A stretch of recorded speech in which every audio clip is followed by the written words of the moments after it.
Ladies and gentlemen, good day and welcome to HSIL Limited Q4 FY21 earnings call hosted by Antique Stock Broking. As a reminder, all participant lines will be in the listen-only mode, and there will be an opportunity for you to ask questions after the presentation concludes. Should you need assistance during the conference call, please signal an operator by pressing star then 0 on your touchtone phone. Please note that this conference is being recorded. I now hand the conference over to Mr. Amit Zade from Antique Stock Broking Limited. Thank you, and over to you, sir. Thank you, Malika. And good afternoon, everyone. On behalf of Antique Stock Broking, I would like to welcome all the participants on the earnings call of HSIL Limited. From the management, we have with us Mr. R.B. Kabra, President and CEO of Building Products, Mr. Rajesh Khosla, President and CEO, AGI Glasspack and Garden Polymer, Mr. Om Prakash Pandey, CFO, HSIL, and Mr. Sandeep Sikka, Group CFO. Without further ado, I would like to hand over the call to Mr. Kabra for opening remarks. Over to you, sir. Yeah, thank you, Amit. Good afternoon, good evening to everyone. And I welcome you all to the Q4 and FY21 results conference call of our company, HSIL Limited. I hope you and your family members and all loved ones are staying safe during this second wave of this pandemic, which is very, very infectious. And I pray for well-being of everyone. We have already circulated our earning presentation, which is available on our website as well as on the stock exchange website. I hope you have had the opportunity to go through the presentation, and we would be happy to take any questions afterwards. I am pleased to report that HSIL has closed the fiscal year on a strong note. The company delivered a total income of rupees 638 crore in fourth quarter, registering a growth of 36.3% or Y-on-Y basis. Revenue growth during the quarter was primarily driven by improved volumes, realizations, and better product mix. The volume growth was supported by the increasing demand for glass container packaging from the beer and food and the beverage industry. The company delivered EBITDA of rupees 102 crore in Q4, registering a robust growth of 65.5% on year-on-year basis, with a margin improving to 15.9%. Margin improvements were driven by better product mix and higher operational efficiency. Despite the first quarter being impacted due to pandemic, we maintained growth momentum in the subsequent quarters and managed to close the financial year without degrowth in revenue, thereby covering revenue loss during lockdown. Our continuous focus on process and cost optimization had allowed HSIL to deliver strong growth in the profitability. In terms of our business segment, I will quickly talk about Building Products division, and thereafter Mr. Rajesh Khosla will talk about Packaging Products division. In Building Products, we are seeing a reasonable demand for products with a gradual opening of the economy, and we continue to move forward with our focus on introducing automation in business processes, reducing wastages, and increasing overall efficiency. Now I hand over the call to Mr. Rajesh Khosla for his remarks. Thank you very much, Mr. Kabra. Welcome to the HSIL team. And firstly, I wish you a very safe and a healthy new year ahead. The segment of packaging products continue to be our major growth driver, and during the quarter, we saw a strong year-on-year growth in revenues in all the sub-segments led by the glass container business, which contributes almost 88% to the division revenue. Glass container plant capacity increased to 85% as compared to the 79% in the same quarter last year. Technological upgradation is another key focus area where we have purchased three high technology narrow neck press and blow machines which have advanced control systems, and they are in much of the demand in the industry. Our customers have highlighted that they prefer NNPB bottles rather than the conventional blow and blow bottles, which are lighter, and these will address the demand especially by the beer industry and other allied industries. Important aspect that I would like to highlight is our plants are capable to operate with alternative fuel, and management conscious decision to use the best available fuel has allowed the HSIL to consistently improve and maintain its margin profile, though there was a huge fluctuation on the fuel side of the business. Now I would like to hand over a call to our CFO, Mr. O.P. Pandey, to discuss the financial results. Thank you once again, and Mr. Pandey, please take over and go ahead with that. Thank you, Mr. Khosla. A very good afternoon to all the attendees. I will first present financial highlights of the quarter and will discuss the full year after that. In Q4 FY21, our total income stood at 638 crores compared to 468 crores in last year, a growth of 36.3% on year-on-year basis. The revenue growth was supported by improved volumes, realization, and better product mix. Revenue from the operation of packaging product was rupees 418 crores, registering a growth of 31.5% on Y basis. Revenue from operation of building product reported was rupees 216 crores, registering a growth of 59.7% on year-on-year basis.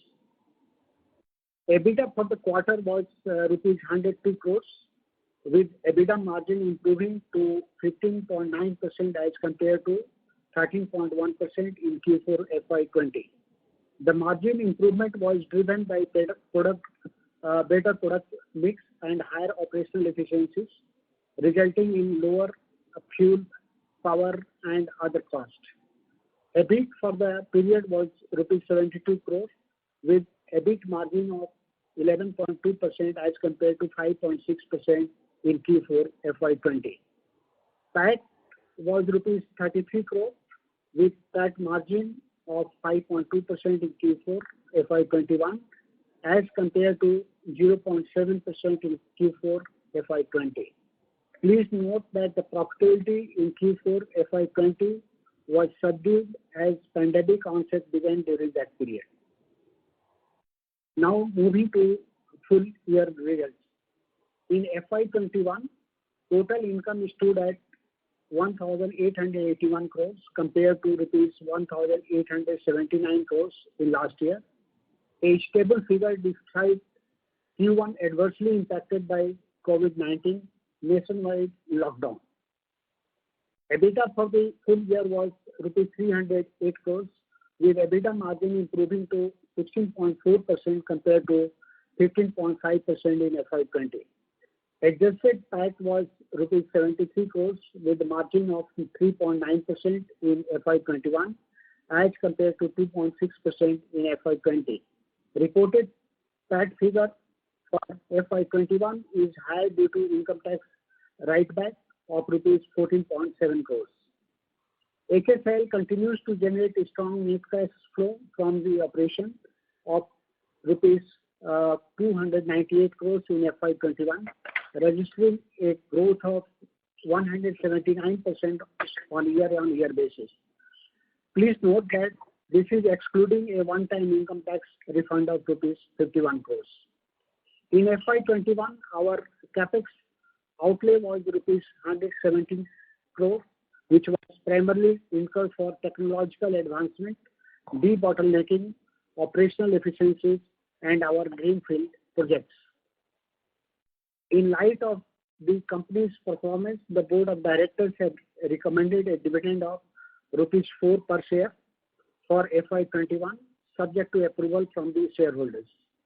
This will equivalent to a payout of 200% on the face value of the share. Thank you very much, and we are now ready to take any question. Thank you very much. We will now begin the question and answer session.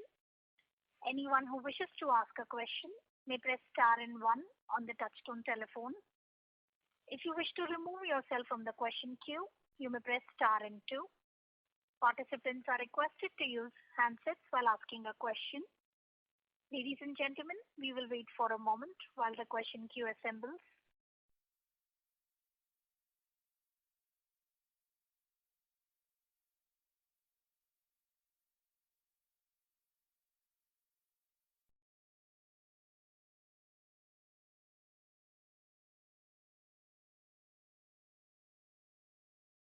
The first question is from the line of Kaushik Poddar from KB Capital Markets.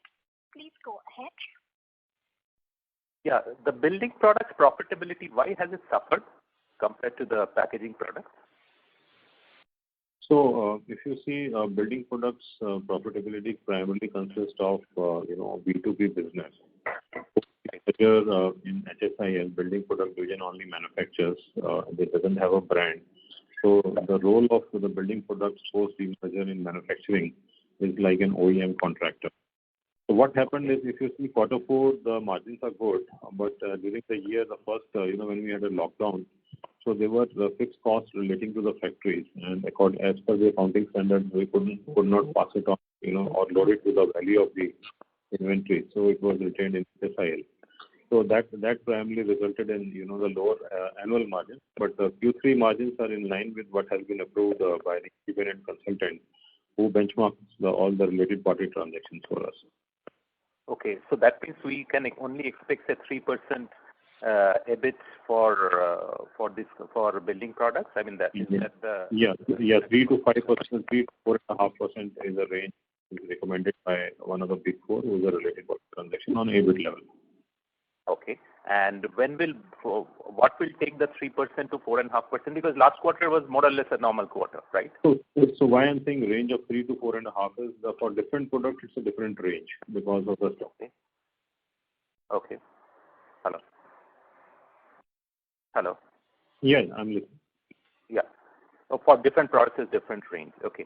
And on the what are the expansion thing, that CPVC pipe, that project that we are putting up, that is already part of that building products, or is a separate thing altogether? So it is a part of the building product. Right now we have a capacity to produce from 35,000 to 38,000 tons.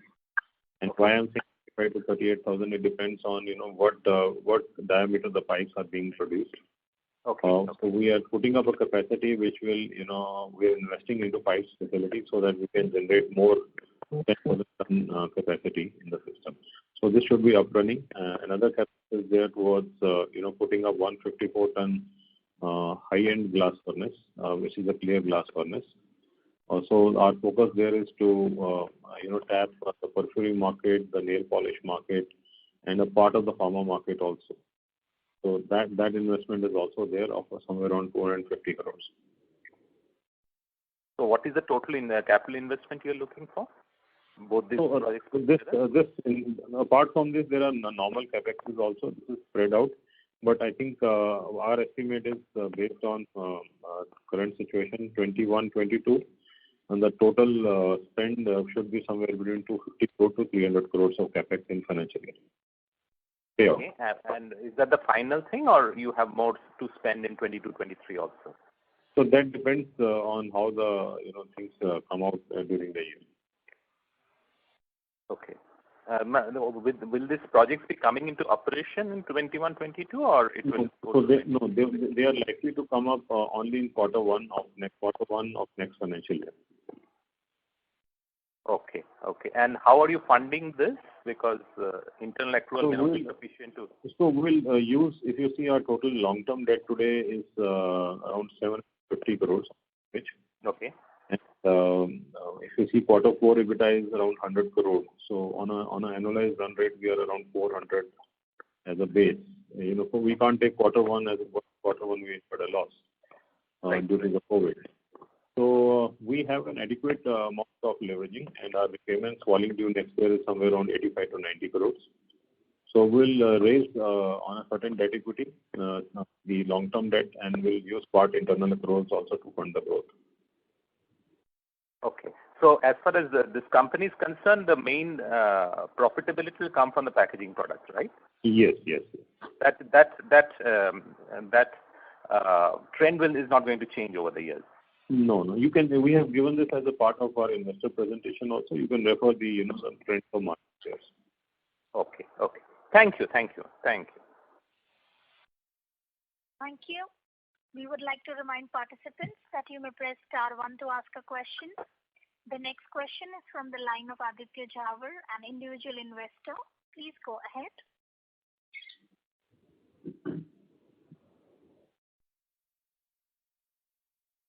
Mr. Jhawar, your line is unmuted. Please go ahead with your question.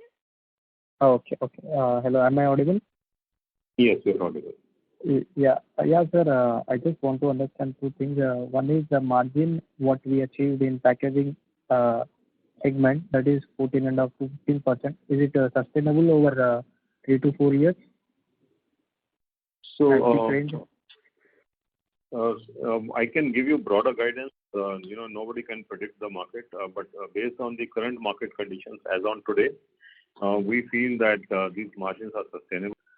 In fact, as I told you, we are investing into newer furnace, which is 154-ton furnace, which we feel that will give us better margins, better realization, because we are trying to tap the high end of the market there. So there are, we are trying to work on product mix. We are trying to work on, tapping the high end of the market. So investments are going towards that.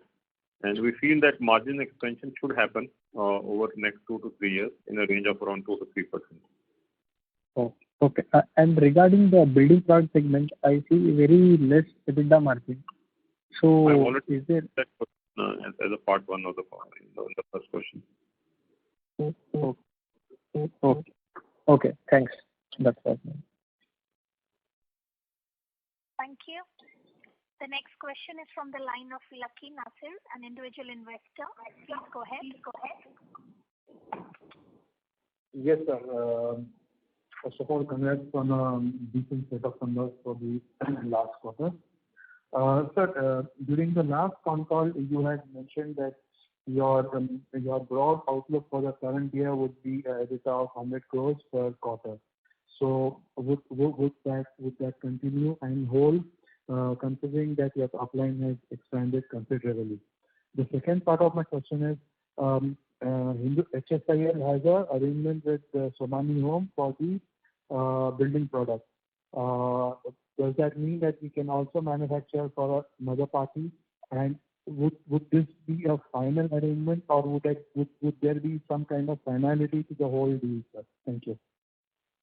So I'll answer your question in a sequence. So as regards the previous con call, so I think what I would have stated is that we in quarter 3 we had 100.6 crores. I think I feel that was the EBITDA, and I think we should be able to maintain that. And the quarter 4 is there. Although the margins have come down slightly, it is due to the fact that many input prices have increased, and the pass-on effect happens with some lag.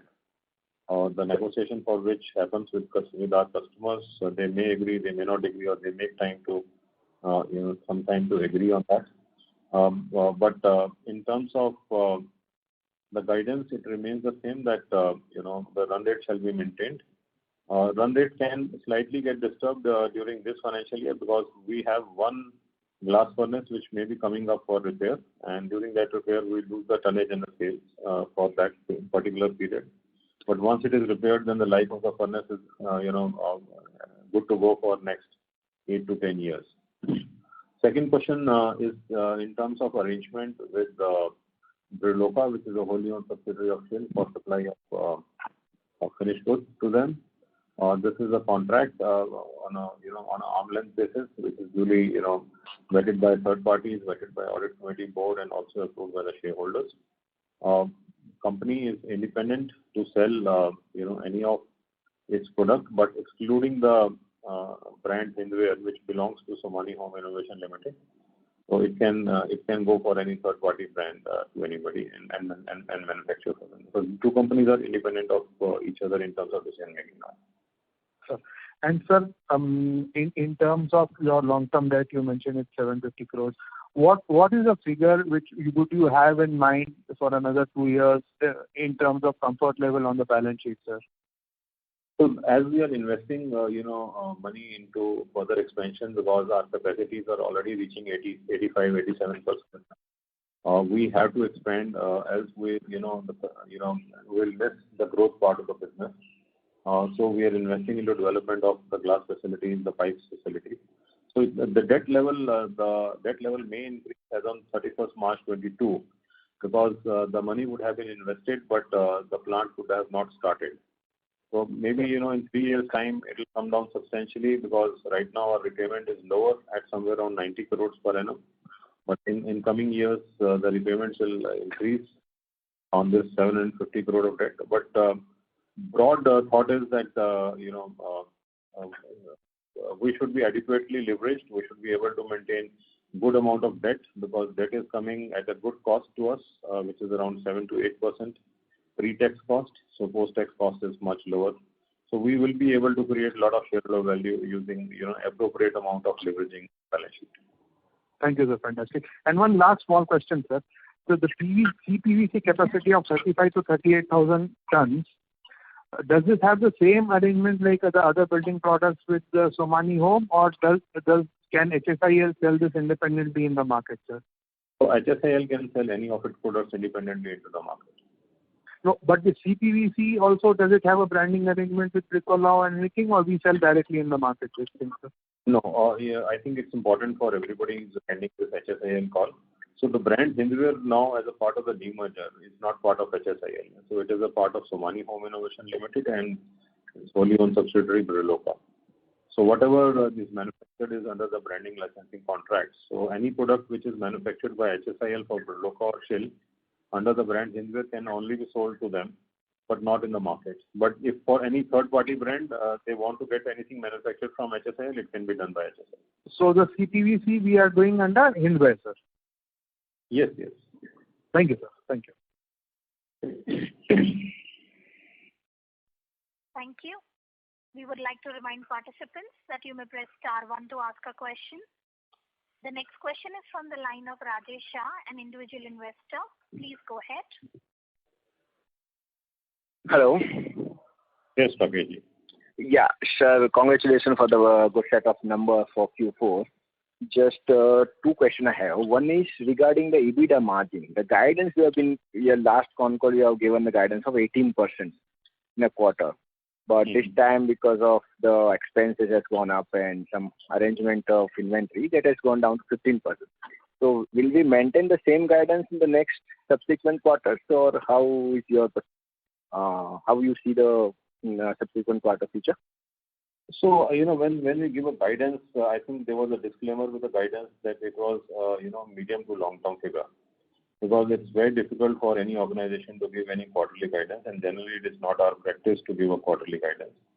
But just to explain that why the margins are slightly lower, as I explained, some input prices, raw material have increased drastically in last 1 quarter.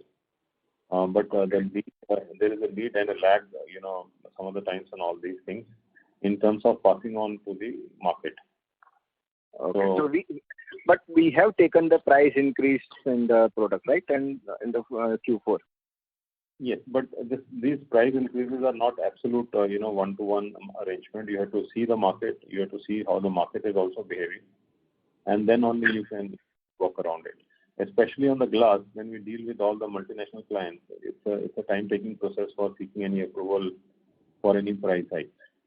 So we are working towards that, and as far as our guidance of margins is concerned, our guidance is always on a medium to long term range. So it is not on a quarterly thing. Okay. And sir, second question is, when we have a building margin of, let's say you have already given the answer of 3 to 4%. So every time whenever the margin expansion will happen, it will be in the glass division only, right? Primarily because that is the largest entity now within the organization, the packaging product entity, and there the market opportunity, on an overall basis is also huge, which we are trying to tap in. Okay. So because of this, once we have a guidance of let's say 18% and also with the comparison of peer, our market capitalization also will be like in the next coming 2-3 years, it will be more than, I hope so it will be 4,000 to 5,000 crores. Rakesh, it's always our practice. Whenever we are giving a market guidance, it's always on a medium to long term range. मतलब एक दो quarter में hold नहीं कर सकते किसी को. Yeah, sure. Thanks. Thank you. Thank you. The next question is from the line of Saurabh Shroff from QRC Assurance and Solutions. Please go ahead. Hi, good evening, gentlemen.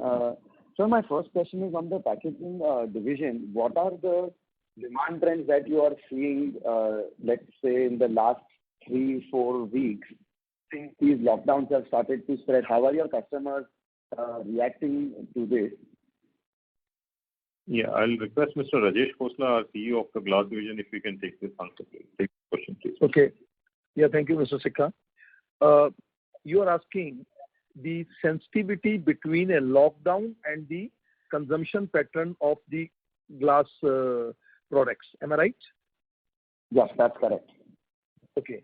Correct me if I'm wrong, but where I'm coming from is that December quarter was a lot of normalization. Even up until middle of March or almost till end of March, life was pretty normal, coming back to normal, and then we've obviously had this shock with regional lockdown. And plus, we are sort of in the summer season for, let's say, the beverages companies. So I'm just trying to get a sense that how are your customers reacting to this lockdown? There are two parts of that. One is the industrial averages, and one is our company performance in this bad time. So these are two separate things we have to understand. Now, I'll answer first about the industry averages. See, when I say when there will be a lockdown, it's a very typical of that, 30 to 35% of the consumption of beverages, particularly beer and liquor and all, they happen in a restaurant, pub and bar and hotels. And around 65%, it happens, the people consume in their house and parties and close parties and all. So with the lockdown, this 65% remains intact and slightly goes up. So the demands basically from 65, home consumption goes to 70%, and the other consumption, it comes down to 5-7%. So the total net effect comes out to be 75%. Demand remains, 25% is lowered down. In the case of a beer segment, which is quite a big segment, so what happens is the demand, particularly in the northern region where Delhi is struggling and the whole Punjab, Delhi, UP is struggling, the demand has fallen by around 40%, 40 to 45%. And secondly, in the southern part, it has dropped by 25%, and in other parts around 30%, something like that. So these are the numbers. So typically when there is an absolute lockdown, you can very well assume that the total consumptions will come down to 70%. But the problem is not only the consumption by the consumer, the problem is the whole supply chain gets disturbed sometime depending upon the type of lockdowns we are forcing. If there is no transportation, if there are no facilities, if the people are not coming in the factories to fill up the bottles and all, probably the supply chain will dry up, though there is an end consumer demand, but the supply chain cannot sustain with that part. So this is one part. Second part is you were talking how as our company, I mean to say HSIL, respond to that. We have the long-term contracts with our customers, and we are always in an advantageous position, even though there is a fall in the demand, basically because of the lockdowns, but we try to get some extra share from our customers through, you can say, on a long-term basis and other arrangement basis. So that is how we are managing the show. And I guess given our in leading market share, that obviously puts us in a good position. Yeah. So yeah, we have a wonderful team, and they work very hard. And I hope that even in this lockdown, the numbers will be better than what it should be. Understood. And my second question is on the building material side. So just to clarify, are we as of now doing any contract manufacturing for a third party or are we? So this is the operator. There is a slight disturbance coming from your line. Request you to mute your line after the question so that the management answers your question. Okay, sure. Are you able to hear me right now? Yeah, we can. I heard your question. So right now we are doing only for Briloka. We may do for a third party as and when the demand comes through. And what is our capacity utilization in this segment? So we have been in building products. We have been able to build a good capacity utilization of somewhere around 85 to 87% during the quarter 4. And any plans to add capacity to this particular segment? So pipes, we are adding capacity, as I already explained. No, I'm talking in the ceramic or the sand. No, right now, no. So, sir, listen. I will just butt in here. We are adding capacity of around 150,000 pieces between both our plants by putting up 2 shuttle kilns and by expanding our casting capacities, which we announced last year, and the work has just started, and I think by end of this year, capacity will go on stream. Okay, got that. Okay. New capacity announcement is not there. So this is already announced actually. So how much is this?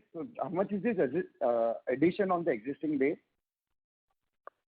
That will be around 7%. Okay.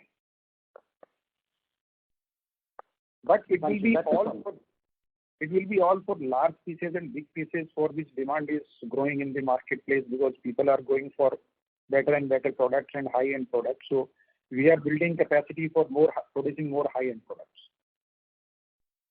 Okay. Agree. So, sir, one final question on this, and sorry, I'm a little bit new to the company, so maybe you have answered this in the past, so I apologize in advance. What was the rationale for sort of keeping the manufacturing in this business and the marketing in the other business? If you can just help recap that for me briefly.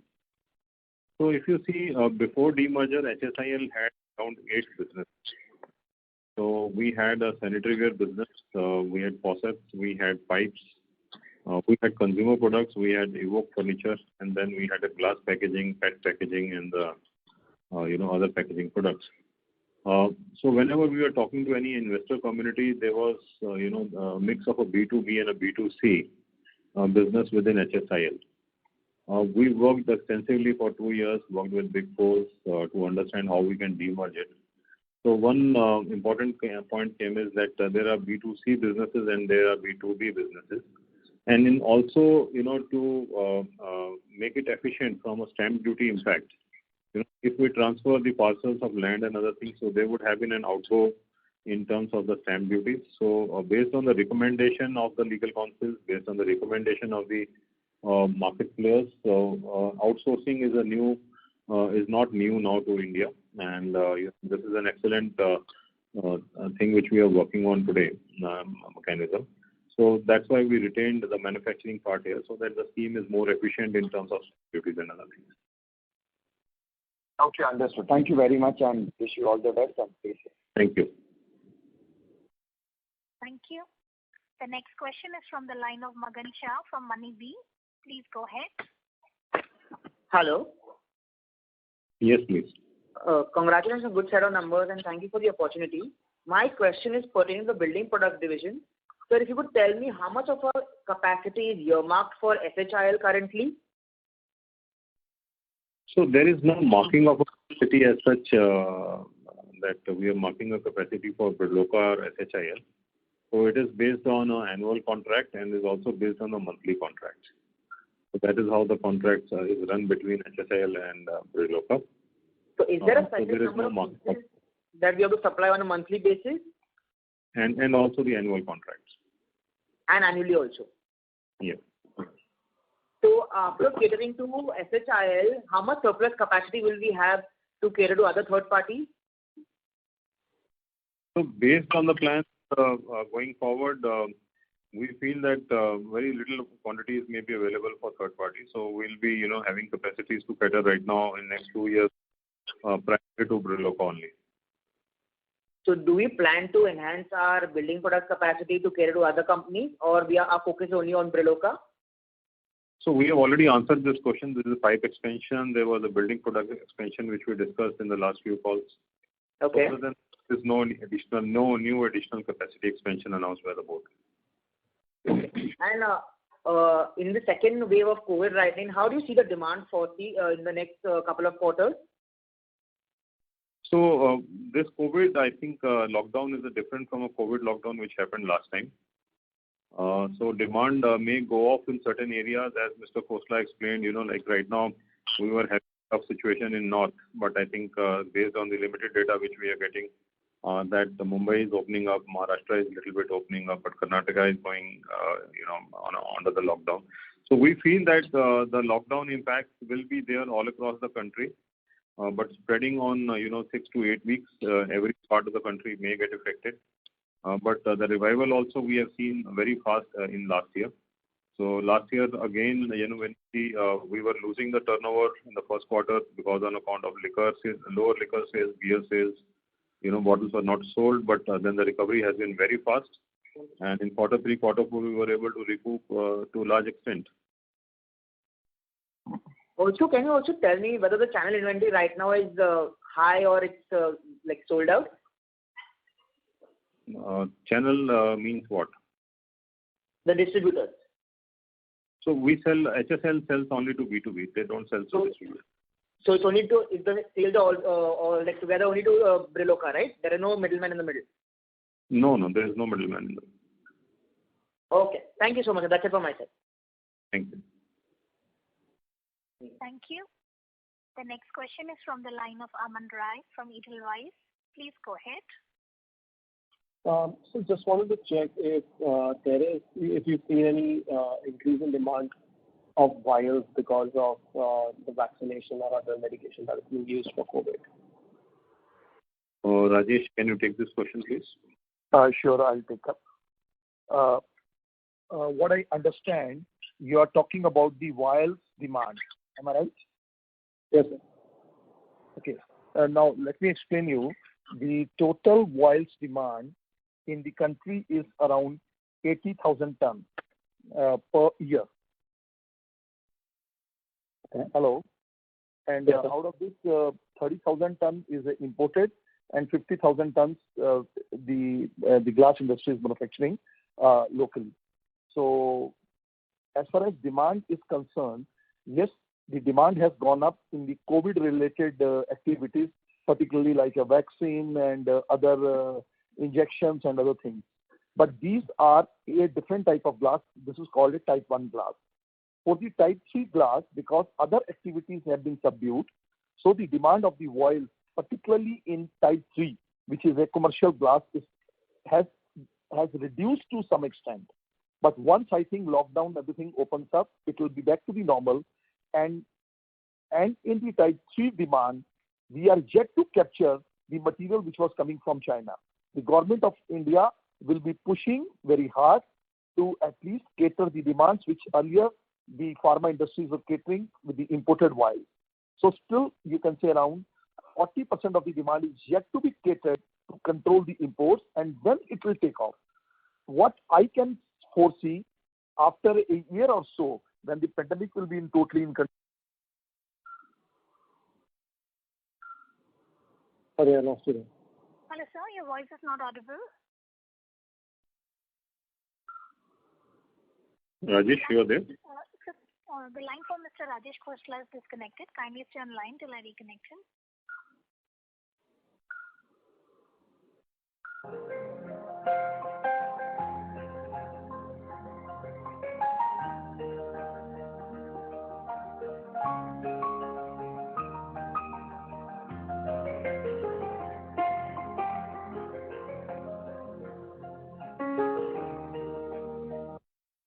Ladies and gentlemen, we have the management line reconnected to the call. Thank you, and over to you, sir.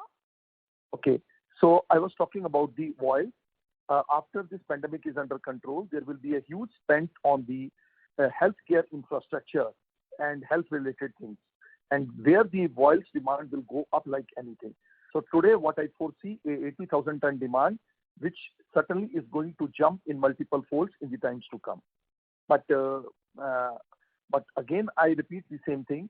The first step is we have to reduce the imports in the country. That is the first step, because pharma and the government, both the areas, they are now interested to have a supply chain within the country. And then the second step will be, there will be a huge demand which they are going to come up. Thirdly is, India is still a pharma capital of the world. And after this situation, when the China has a credibility issue for the rest of the world, so there will be some sort of a demand which is going to come up from the other countries in India. And there also, I think the world demand will be on the peak. So we expect a good amount of business in the world. And just to inform you that our new project of 154, which Mr. Sandeep Sikka has informed you, there is a dedicated line machine which is going to produce 365 days only vials of a high quality. Okay. This will all be type 3 glass. Yes, we are producing only type 3 glass and type 2. We are not producing type 1 glass right now. Okay. The important word is right now. Okay. Just in continuation, so have you seen a shift in demand because certain players would be busy catering to type 1 glass demand? Have you seen? No, type 1 is not a choice. Type 1 is a very expensive one. Right. So, I mean, some of the usual players would still be manufacturing type 1 glass, and because of their capacity constraints, certain other requirements would start flowing to companies like HSIL. Is that the case? Okay. Type 1 and type 3 is a technical issue. So wherever type 1, wherever the material, wherever the pharma products are to be packed in type 1, they will do it in type 1 only. Wherever they can do in type 3, they are going to do in type 3 only. So, so what we expect that in the times to come, yes, there is an overlapping area also where there are some high-end pharma products where they can easily pack it in type 3 technically, but they can afford to buy the type 1, so they are doing it. But in case the demand goes up, supply part is less, so these type of overlap demands can come back to type 3. So we expect that our type 3 production with the new furnace will certainly, we are going to take care of all these demands. Right now also we are producing. Right now we are catering around 5 to 7% of the vials demand in the country, even today. Okay. Okay. So these are regular medicine vials, not vaccine vials. Okay. Yes, they are regular. They are vaccines also, but they are normal vaccines. They are not high-end COVID vaccine. They are not. Okay, understood. Understood, sir. Thank you so much. Thank you. The next question is from the line of Nikhil Gada from Abacus Asset Management Company. Please go ahead. Hi, sir. So just a couple of questions. First is, I think on the call you mentioned that one of our glass furnaces are going up for repair. So could you tell me when we are planning to take this up for repair, and which furnace is this one, the 651 or the 951? Rajesh, please. Okay, we do not have a 650 metric ton furnace. Our furnace size is 500 metric ton. We have two 500 metric ton in Bongir plant. So out of that, one furnace will go to the repair. As Mr. Sikka informed that after every 10 years, it's a normal practice all around the world, the furnace is to be rebuilt, and typically it takes around almost 2.5 to 3 months time. So in this COVID period, there will be a little challenges on the timeline, but still I think as a company will try to finish within a time frame of that. And this rebuilding will be coming from most probably from the August onwards. So August, September, and part of that October will be a period where this furnace will be under shutdown and it will be repaired. So we will not have this capacity at least for this 2.5 3 months. Yes, this capacity will go out for us, but it is not going to have an impact 100% on us, because we also try to build up the inventory during the year, which we have already done that, and part of that will be covered up by the inventory dilution. Not 100%, but part of that only. Sure. And sir, I wanted to understand the gas price scenario, as in 3Q also we saw some benefits of gas prices in our margins, and I believe 4Q there. Sorry. No, I missed out. What do you say? So I'm trying to say that I wanted to understand what are our gas prices in 4Q versus 3Q, because we have seen good benefits in 3Q as well as 4Q in margins. So just wanted You mean to say glass prices, no? to gas prices. Yeah. Gas Input, prices. fuel price, Rajesh. Yeah, fuel price. Okay. I think fuel prices, since the fuel market is just opened up, so many private players are there. So now we can always negotiate with the private players to get the best deal out of them. So we are also doing one-to-one negotiations with the private players as well as the government players to get the best deal out of them. Yes, our gas prices are better, but I'm not aware that how far we have to open up our gas prices, because this is a confidential deal with the gas prices or gas suppliers. Sir, just if you what we can communicate here today is that we have now flexibility in our plants to use all mixes of gases. So over last 2 to 3 years, we have invested money towards the development of coal gasification plants, development of the natural gas connections. So we have a capability now to use natural gas, coal gas, furnace oil, petcoke, wherever the prices are. Mr. Sikka, I'll pitch in here. I like to inform that we are one of the players in the world which has such a flexibility to use any type of multiple fuels. So we can use natural gas, we can use coal gas, we can use LPG, we can use furnace oil, we can use LSD, we can also use petcoke, and we can use other type of fuel also. So we have developed the capability and capacity and competency to use all these mix of the fuels in the best possible economical manner. And this would be across all our plants, right? Yes, this is across all our plants in glass division. Yeah, got it. And so just lastly, one more question. Sorry, I missed the building materials margin part. I think that was the first question. So just wanted to understand our margins are close to 5.5% in 3Q, which has gone to 3.5%. I understand you had mentioned that that is the range, 4 to 5%. So just any specific reason, or it is just a quarterly thing? So basically, we have given this guidance, number of times now that for the range is between this around 4 to 5%, because this company doesn't have any now B2C segment with them. So it's more of a B2B manufacturer on an OEM basis. So the long-term margins is set based on a third party. We hire Big Four every year to validate these things, which are taken to the audit committee, to the board, and based on these, the decisions are taken. So it will remain in this range only.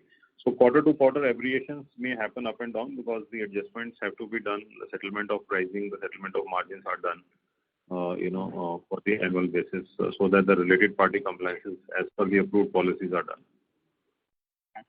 Okay. And sir, sorry sir, just one last question if I can squeeze in. Regarding apart from the cosmetic division where we are expanding, because we are already now operating at a decent sort of capacity utilization, is there any plans to expand capacity in our core packaging business as well?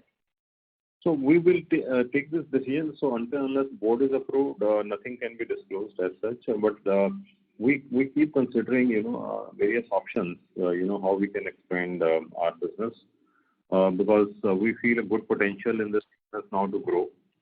But as of now, nothing has been approved by the board, so we cannot talk about it right now. Mr. Sikka, I'll slightly pitch in regarding the capacity expansion.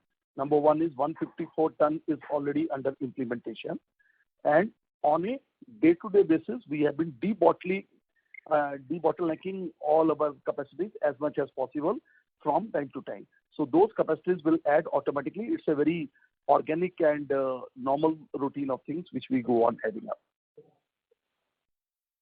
Sure, sir. Thank you so much, sir. Thanks. Thank you. The next question is from the line of Nitin Gandhi from KIFS Trade Capital. Please go ahead.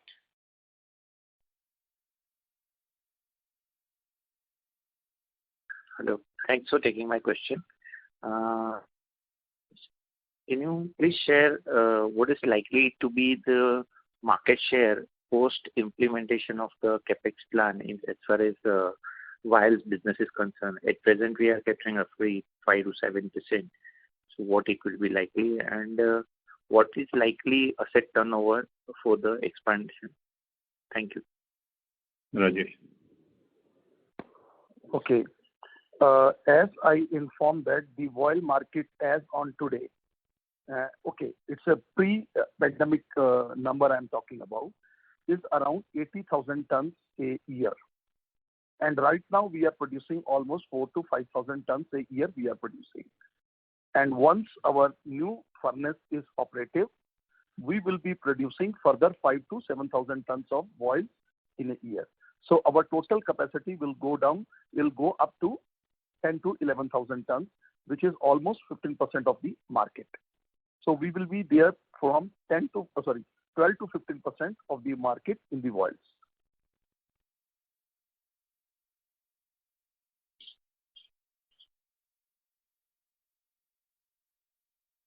There was one more question. Asset turnover for the expansion and the relative margin for that expanded capacity. And when do you see that it's likely to be fully operational? Which one?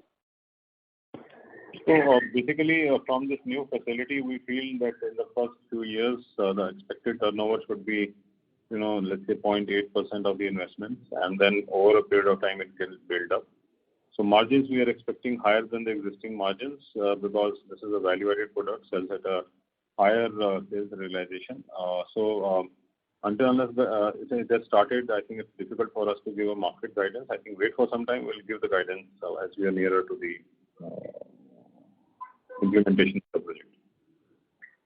But surely since it's a 0.8 of asset turn, it should be somewhere around 24-25% plus margin. We must be aiming at least, aspiring to that. I couldn't get your question. Since the asset turnover is at 0.8, I'm sure at current dynamics, you are at least aspiring to have 24 to 25% plus margin. Then only it makes economic sense. Yeah, it is there. But, in this, we'll have to build up the capacity fast Right. because we feel a stronger demand coming through. So let's start. And I think once we are more nearer to it, we'll give a guidance on this. Okay. We are expecting this to be operational in next first quarter of the next year, right? Yes. Okay. Thank you. All the best. Thank you. Thank you. Thank you. The next question is from the line of Shreyans Jain from Quest Investments. Please go ahead. Hello. Yes, please. Congratulations on a good set of numbers. Just broadly on the building products, can you give me some color on how the sanitary faucet and pipes business has behaved in terms of growth? Sorry, I missed your question. How much is the mix? Yeah, in terms of what is the mix and how have they behaved in terms of which category has grown faster and So I think we answered this question in the last call that we are under a confidentiality contract with Briloka because our results have been before then, so we can't disclose anything other than what we have already disclosed in the market. So because it may trigger an insider for them. Okay. And so Sorry for this, sir. No issue. Just broadly wanted to understand, sir, if you were to make the building products for a third party, what kind of margins would you make on these products? I mean, apart from Briloka? What, sir? If you were to make building products for a third party, would your margins be in the same range or would you be able to take higher prices and would you be able to do higher margins than this? So it depends on the SKU which we are doing. It depends on the negotiation what that party do. So ultimately it is a settlement of a price on a negotiated basis with that party. So I think the margin should remain in range amount because it's a pure manufacturing organization. Okay, all right. And sir, just one last bit on we've already added a capacity of about 150,000 pieces. So I'm just trying to understand with the current growth rates that we're seeing in the building products, Do you think this capacity will be able to suffice for the next 1 or 2 years, or would we need to do some CapEx? Yeah, Mr. Kabra, please. Yeah, this capacity will be sufficient for next 2.5 years. So maybe how the market behaves, look into that. Maybe next year we have to decide internally, make a projection and see whether we need to expand the existing facilities or we have to go for a greenfield plant at third location. But currently, as per the current market scenario, we feel that this capacity should be good enough for next 2 to 3 years. Okay, all right. And so this last bit on the pipes, after increasing your capacity, what will your total capacity be? I mean, currently it is 35 to 38,000 tons. Post expansion? It will be around 48,000 tons. Okay, all right. Thanks a lot. Thank you. Ladies and gentlemen, this was the last question for today. I would now like to hand the conference over to Mr. Sandeep Sikka for closing comments. So I'd like to thank everybody for attending this call today. I know there would have been more questions. We'll be happy to take it. You can write it to us. Markets, quarter 3, quarter 4 has been the good numbers for us. I think the medium to long-term guidance is that we should be able to, maintain the margin plus able to build up the margin with all the new initiatives which we are doing. Current market conditions may have, certain fluctuations on the results, especially in quarter to quarter due to the pandemic, COVID pandemic. But having seen the last year, we feel that the ability of the company to come out of it is strong, and we should be able to grow and sustain ourselves. Thank you, everybody, for connecting today. Thank you very much. Thank you. On behalf of Antique Stock Broking, that concludes this conference. Thank you for joining us, and you may now disconnect your lines.